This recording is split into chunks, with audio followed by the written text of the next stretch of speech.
गत वर्ष मध्य होली दिन सत्यनगर अंचल गोटे हत्याकांड होता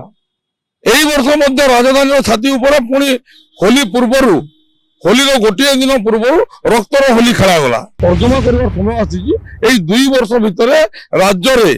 केतोटी हत्याकांड केतोटी दुष्कर्म एवं केतोटी बोमा विस्फोरण घटना सामना को आसला तत्सहित एटी डकायती चोरी संख्या वृद्धि पाई राज्य को आप निशा मुक्त करंतु जे पर्यंत राज्य में निशा कारोबार चली किंबा तार वृद्धि होपरी अपराधिक मामला राज्य में देखा मिले देखो मु तो कहि अपराध उपरमुआ हबारे गोटे मात्र कारण राज्यर वर्तमान निशा कारोबार वृद्धि बारंबार आम कहूँ राज्य सरकार को निवेदन करुचु आपण मान चैनल माध्यम कहूँ जे राज्य को आप निशा मुक्त करंतु जे पर्यंत राज्य में निशा कारोबार चली किंबा तार वृद्धि होपरी अपराधिक मामला राज्य में देखा मिले कौन गोटे घटना नुह आप जानी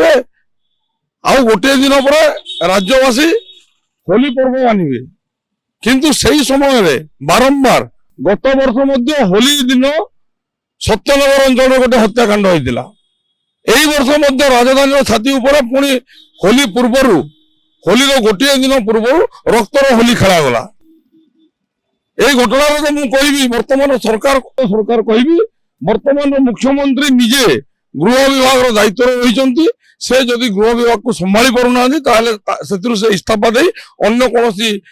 विधायकों को गृह विभाग दायित्व देवार आवश्यक रही कहीं दुई वर्ष भितर सरकार वर्तमान तर्जमा कर समय आसी दुई वर्ष भितर राज्य में केतोटी हत्याकांड केतोटी दुष्कर्म एवं केतोटी बोमा विस्फोरण घटना सामना को आसला तत्सहित एटी डकायती चोरी संख्या वृद्धि पाई राज्य सरकार तर्जमा करंतु निजर दुई वर्षर रेकर्ड को से देखु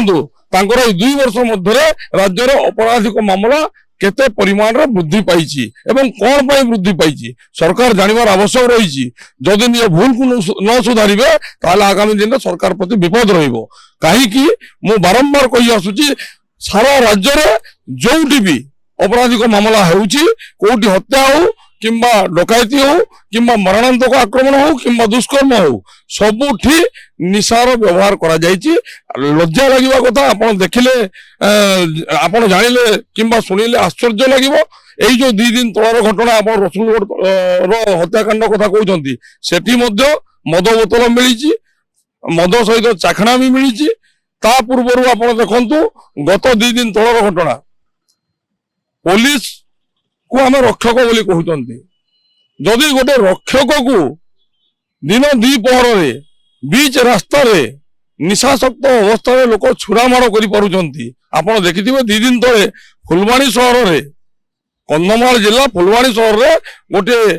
पुलिस विभाग कनेस्टेबल सादा पोशाक थे 2 जन निशाशक्त युवक मारणांतक आक्रमण कले एवं राजरास्ता उपरे बीच रास्ता छुरी मारी दड़ी देउथिले किछि सांबादिक भाई मानक सहयोग रे से कनेस्टेबल भाईटी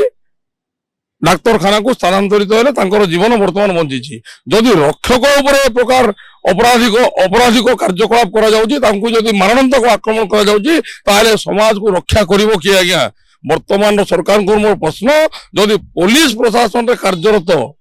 पुलिस भाई को ऊपर आक्रमण करा जाउची सरकार चुप हो बसी रहउचंती तेबे बाकी लोकों कथा किए बुझिबो जनसाधारण कथा किए बुझिबो समाज रे जनसाधारण केते दूर सुरक्षित सरकार चिंता करिवार समय आसीची आउ रसुलगढ़ रे जो हत्याकांडटी घटीची अत्यंत दुखदायक अत्यंत दुर्भाग्यजनक बोली कहिबी केवल एतिकी नुह आप देखिए गत मसरे पुरी रे हत्या होता बलांगीर हत्या होता संबलपुर हत्या होता सबु जिले में प्रत्येक मास कोटी ना कोटी आज्ञा हत्याकांड शिकार होती लोक केवल गोटे जिनस निशा सरकार को निवेदन राज्य को निशा मुक्त करंतु नचेत अपराधिक मामला रे नियंत्रण करिवार सरकार विफल हेबे 47 वर्षर ट्रस्टेड ब्रांड राज इलेक्ट्रॉनिक्स ए वर्ष एसी और रेफ्रिजरेटर सबुठारु कम रेट रे केवल राज इलेक्ट्रॉनिक्स रे Thank you.